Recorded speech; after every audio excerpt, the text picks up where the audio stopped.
Las críticas de Juntos por el Cambio por el rumbo económico de la República Argentina y una respuesta en lo inmediato que fue a través de la red social Twitter por parte del viceministro de Economía. A ver, Raúl de la Torre, bienvenido.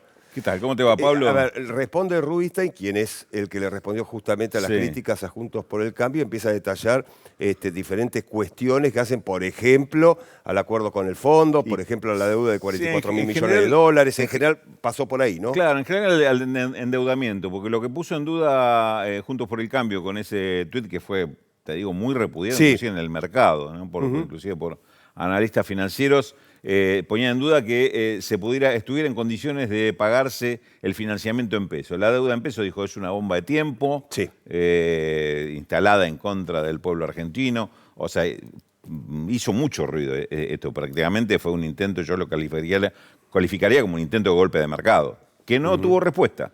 No tuvo respuesta, al contrario, lo que tuvo un fuerte repudio de varios analistas que directamente lo calificaron. Pero no impactó en el mercado. No impactó inicialmente. Hubo una baja en el mercado en los primeros minutos, en las primeras 2 horas, y después se revirtió.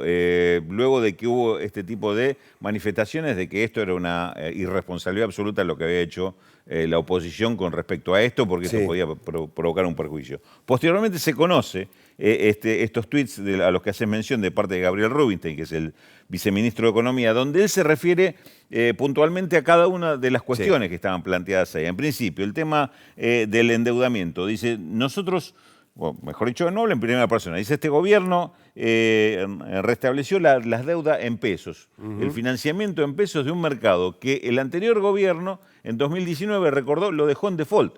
Recordemos lo que en ese momento se planteó como el reperfilamiento de Hernán Lacunza, ya ministro de Economía de Mauricio Macri, había sido en los años anteriores ministro de Economía de Vidal en la provincia, que dejó en default en pesos al gobierno nacional. Digo, bajamos la deuda, es decir, se desdolarizó la deuda. De un 70% que era la deuda en dólares, hoy es el 53%.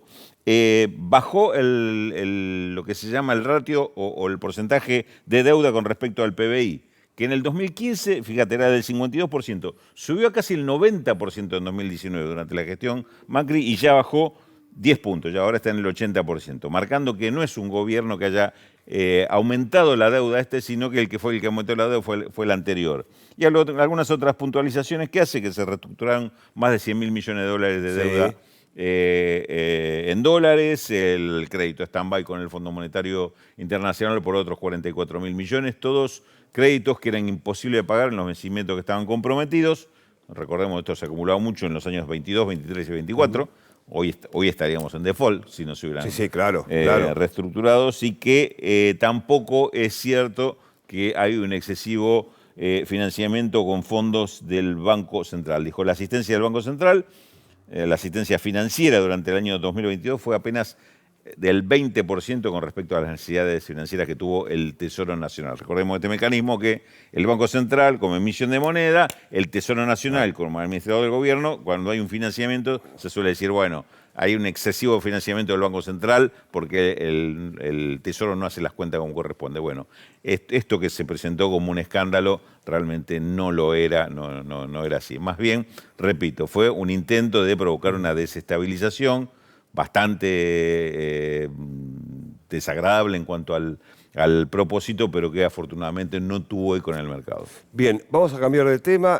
Acuerdo del Gobierno Nacional con el Banco Interamericano de Desarrollo, un préstamo de 80 millones de dólares. ¿Destinado a quién, Raúl? Destinado fundamentalmente a obras de infraestructura. Es decir, el tema es que Argentina está aplicando estos créditos, sobre todo de organismos internacionales, como el Banco Interamericano de Desarrollo, a diferencia de lo del Fondo Monetario Internacional, directamente para hacer obras de infraestructura. Lo que hizo ayer el gobierno dijo que ya se aplicaba, ya se ponía a disposición de las obras que están previstas estos 80 millones de dólares, con los cuales ya se pone el mecanismo en marcha para hacer las inversiones. Gracias, Raúl. El Minuto Más Economía con Raúl de la Torre en esta segunda edición de Noticias. Seguimos así ahora.